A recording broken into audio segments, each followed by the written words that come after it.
Good morning. Welcome to our Sunday morning service online from the Institute for Spiritual Development. This is our first attempt, and we're just doing our best to substitute for our canceled Sunday services. And so my reading this morning comes from Gathering Power Through Insight and Love by Ken Keyes Jr. Some people say his last name should be pronounced Kesey, but we'll just leave it at Keyes for this morning. Henry David Thoreau observed that, quote, "the mass of men lead lives of quiet desperation." And some of us are not so quiet. Why is it continuous happiness usually considered to be unrealistic or an unattainable state? And why are we so often triggered, separating emotions of fear, frustration, anger, irritation, worry, resentment, panic, hate, and all kinds of other negative terms?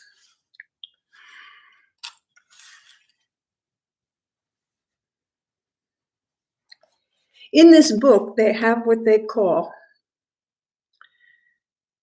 the first wisdom principle, which is what create my unhappiness and preferences never do.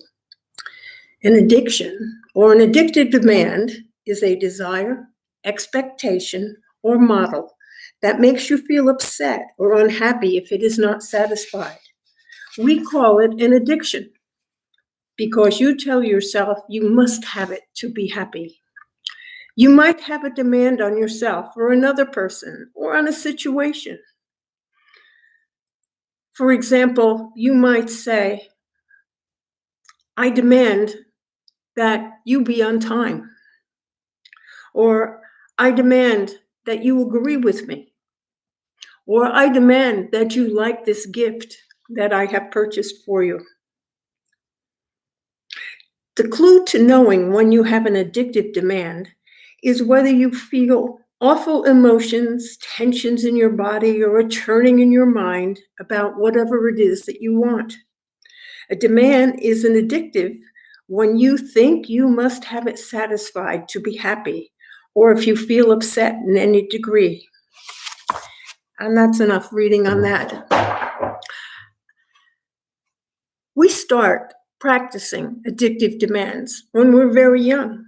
As infants, we have something strange going on in our stomach.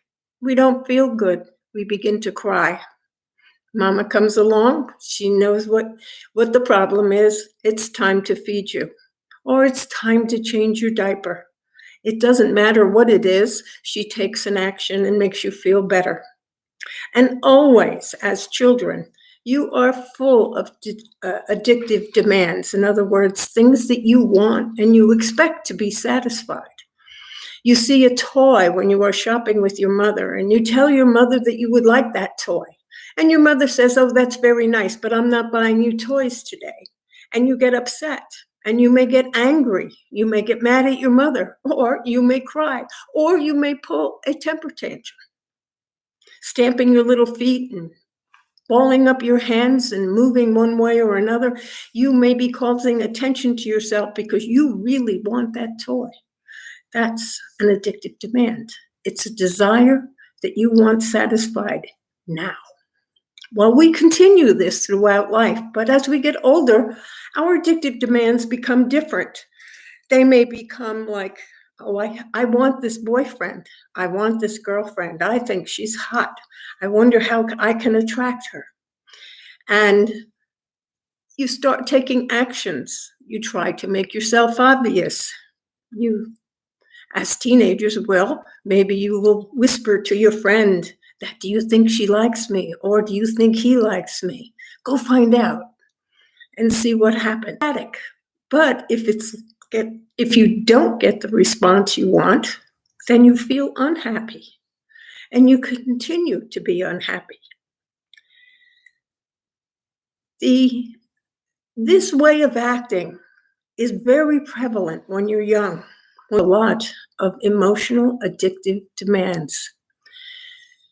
If you're married or you're engaged or you have fallen in love and someone says they love you, you begin to expect certain types of behavior from this individual being shown to you, telling you that you're beautiful or you're handsome, telling you in many different ways that you're important to them. If you don't work, if you're performing as best as you can and doing the best that you can do, and if a raise is not forthcoming or not as good as you had hoped for, you may get upset. You may get angry. You may be just annoyed. You may be frustrated. You go to your computer, you expect it to work. And for some reason, something's wrong with the internet that day, and you can't get into the site that you want to get into. And you become frustrated, and then maybe you become angry. I can remember a cartoon I saw a long time ago when computers were fairly new, home computers, and it showed like a parrot or a big bird, and it was holding an immense hammer in its hand over a keyboard.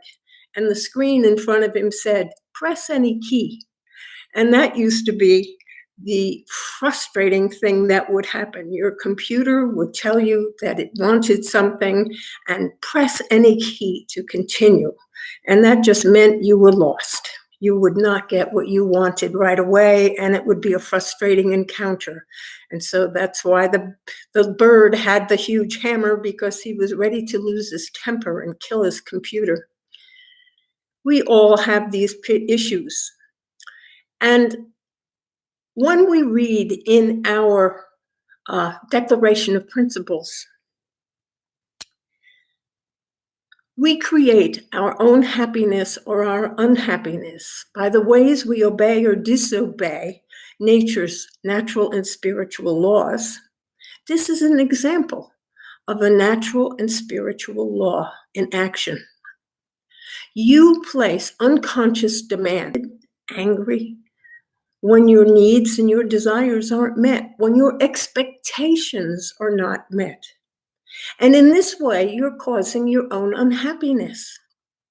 Because you expect something to happen, because you have that expectation of some result, you are setting yourself up in two different ways, either for happiness when it's met, or frustration, anger, and any negative emotion you would wish to bring to it. That might be your habitual way of reacting when your expectations are not met. You may become angry, or you may become hurt, or you just may become frustrated. We have seen this demonstrated in the actions of people all the time. If we do not do what they want, if we disappoint them in some way, the usual result is anger. Also, when our expectations aren't met, it generates another emotion, which is termed fear. The Course in Miracles will tell you that there are only two basic emotions, love and fear. And when you are not in a state of love, you are frequently in a state of fear. When your expectations are not being met, very often that causes fear. And how do you react to fear? Well, you can become aggressive. You can turn and run. You can get angry as a defense against your fear. It is these expectations which I have found have caused me the most misery in my life. I was a habitual expectator, and I was habitually disappointed by the actions of others. And I frequently became hurt, for that was my mechanism and my way of reacting. But I learned one thing at the Institute many years ago. Upgrade your desires and your wants, not to expectations, but upgrade them to preferences. I would like you to do something. It is my preference if you could give me this that I need. It is my preference that this computer works the way I want it. It is my preference that you react in a certain way. This way, when you don't, or the computer doesn't, or the situation doesn't turn out the way I want it to, I will only be disappointed because it was a preference, not a demand, not a strong desire. It was merely a preference. And it's easy to let go of a preference because the word preference means you don't particularly care. You have a way that you would like things to be, but you are willing and able to accept other outcomes and other ways of being. And so this is the message that this book was giving at this time. If you upgrade your desires to preferences, you will experience less disappointment in your life, and you will experience more you in this morning. That learn to view your expectations as something to be avoided. But that is an unreasonable expectation, isn't it? But that is my wish for you in this morning, that you learn to be happy by eliminating expectations and only preferring certain things to manifest in your life. And then you will be happy all the time because you have avoided the trap of creating disappointments for your own self. Thank you. Now I have some announcements. Announcements always follow the homily, and it is simply that we wish to continue as best we can our normal healing services that we have. Now, we are not meeting together at the church, but our healers are ready and standing by to send healing remotely to those of you who are in need. And the way you would need to contact the church is to email the church at isdchurch@gmail.com. That's isdchurch@gmail.com. And in that email, please give us your name, your phone number, or a number we can text you back at, an email address so we can continue the conversation if necessary.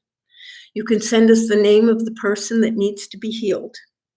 Now, this is for anyone who is ill, or if you have ill members of your family, or if there happens to be a death in the family. It is important. We ministers and we healers at the church would like to continue to be of service as normally be. And so the knowledge of these individuals who need healing would not reach us. And so it is up to you to help people, 8 loving healers.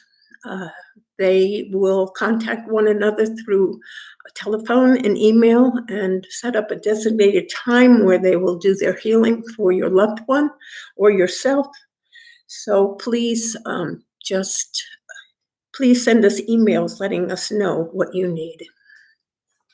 Now, if we can get some music going, it'll be, I hope you all can hear the music that is just going off in the background. And I would ask you to sit comfortably, close your eyes,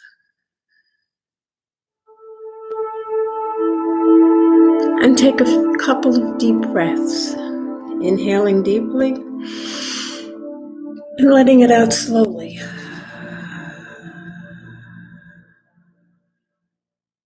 Inhaling deeply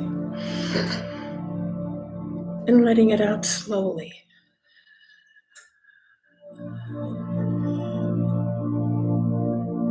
And I would like you to put yourself in a favorite spot where you might relax and where you will feel safe,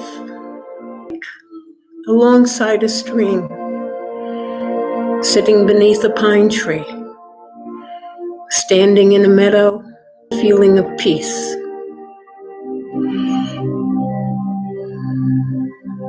And just feel total peace and relaxation in this beautiful spot you've chosen to think about. choose everything that you want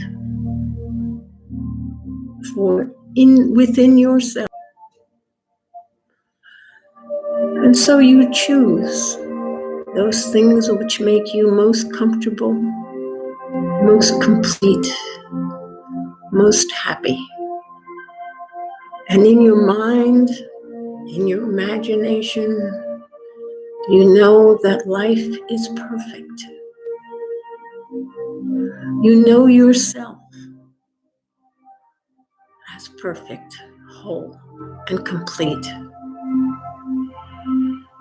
You know yourself as totally competent, able to deal with any situation. You know that you are well. You know that you are happy. You think about the people you love. Take just a moment thinking about those people you love the most. Family members, spouses, children, friends. Let them come to mind. And as each one comes into your mind, send them love. Send out the message, I love you, just the way you are. I love you. I love you. I love you.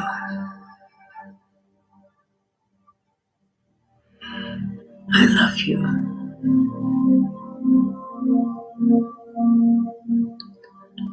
For you are the love of God in manifestation. And as you are love, and love fills your life, and this is the life that you choose to live, one of great peace and harmony,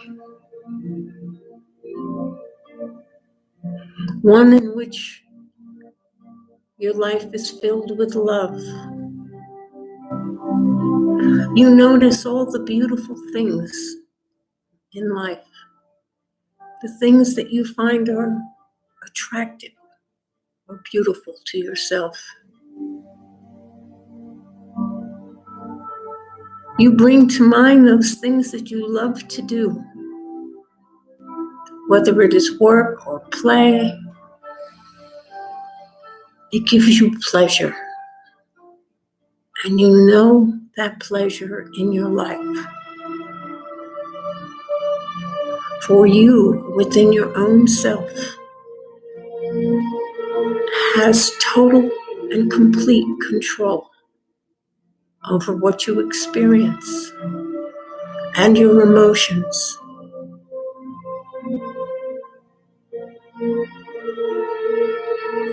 And so you choose happiness, love, peace, harmony, success. And you bring these things unlimited into your life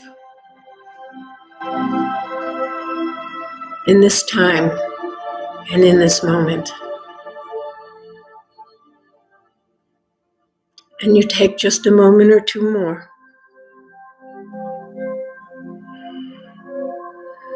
to enjoy the perfection that you have created within yourself.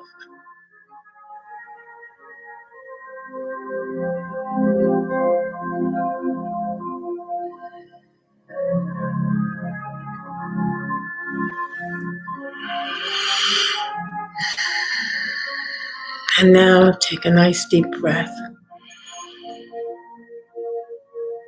Expel it forcefully. Another one. And as you expel it forcefully, you will continue to energize yourself. Another deep breath.